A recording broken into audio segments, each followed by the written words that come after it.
Alert Pakistan کے ناظرین کو السلام علیکم، لبیک لبیک لبیک یا رسول اللہ۔ تو ناظرین ویڈیو کو پوری دیکھیں۔ ویڈیو کے میں آج آپ کو بتاؤں گا کہ کون کون اس معاہدے پر ابھی تک خاموش ہے اور کون کون اس معاہدے کے متعلق بول رہا ہے۔ حکومت میں ابھی تک یہ بات نہیں اٹھی کہ فرانس کے سفیر کو نکالا جائے۔ 20 اپریل کا انہوں نے ٹائم لیا تھا، ابھی تک انہوں نے کوئی بات نہیں کی، کوئی اسمبلی میں کسی نے بات نہیں کی اور کسی نے ابھی تک کچھ کیا نہیں۔ تو اس وجہ سے وزارت خارجہ اس معاملے پر خاموش کیوں ہیں اور کب تک یہ خاموش رہیں گے؟ ناموس رسالت پر یہ مسئلہ زیب دیتا نہیں، آپ کیوں اس پہ ایکشن نہیں لے رہے؟ فرانسیسی حکومت کا پاکستان سفیر کو متعلق احتجاج کرنا چاہیے، نہ کہ ہمیں سوچنا چاہیے، ہمارے وزیر اعظم کو بھی یہ سوچنا چاہیے۔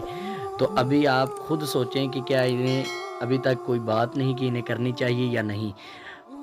اپوزیشن اور حکومت ناموس رسالت پر کب تک خاموش رہے گی؟ کیوں یہ ایکشن نہیں لے رہے؟ کب تک یہ چپ رہیں گے؟ ناموس رسالت پر اپنے موقف پر ڈٹے رہے ہیں عارف الوی صاحب، جنہوں نے اس بات کا بھی حق ادا کر دیا ہے کہ ناموس رسالت پر کوئی کمپرومائز نہیں ہوگا۔ ڈاکٹر عارف الوی نے فرانسیسی قانون سازی کے خلاف تنقید کر دی ہے۔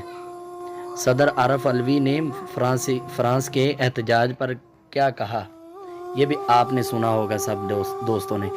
تو ناظرین عارف الوی نے یہ واضح بات کر دی ہے کہ آپ ناموس رسالت کے معاملات کو ان میں نہ لے کے جو ان سے معاہدہ ہوا ہے وہ آپ پورا کریں، اور ان کو چاہیے حکومت کو یہ پورا کرے۔ ابھی تک 20 اپریل کا انہوں نے ٹائم لیا، ابھی تک کوئی انہوں نے ایکشن نہیں لیا۔ اپلیکیشن لکھی ہوئی ہے مگر ابھی تک انہوں نے کوئی اس کے خلاف بات نہیں کہی۔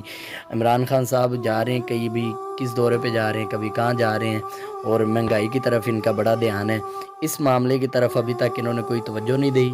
تو ہم سب حکومت سے یہ درخواست کرتے ہیں کہ وہ جلدی جلدی ایکشن لیں، کیونکہ 20 اپریل کا ٹائم کم ہے، 20 اپریل میں تھوڑے دن رہ گئے ہیں۔ تو آگے آپ کو پتہ ہے جس طرح رمضان المبارک بھی آ رہا ہے، تو انہوں نے کافی یہ سازش کے ساتھ یہ پلان بنایا ہے کہ ہم ان سے 20 اپریل کا ٹائم لیتے ہیں۔ تو آپ دیکھیں آگے رمضان المبارک بھی آ گیا تو پھر اس میں کس طرح سب کام مینیج ہوں گے۔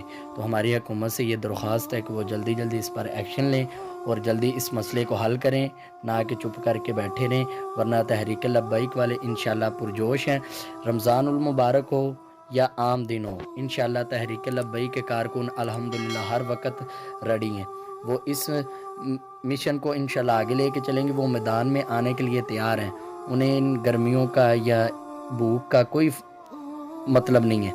تو انشاءاللہ ناموس رسالت کے کارکن پہرا دینے کے لیے ہر وقت تیار ہیں۔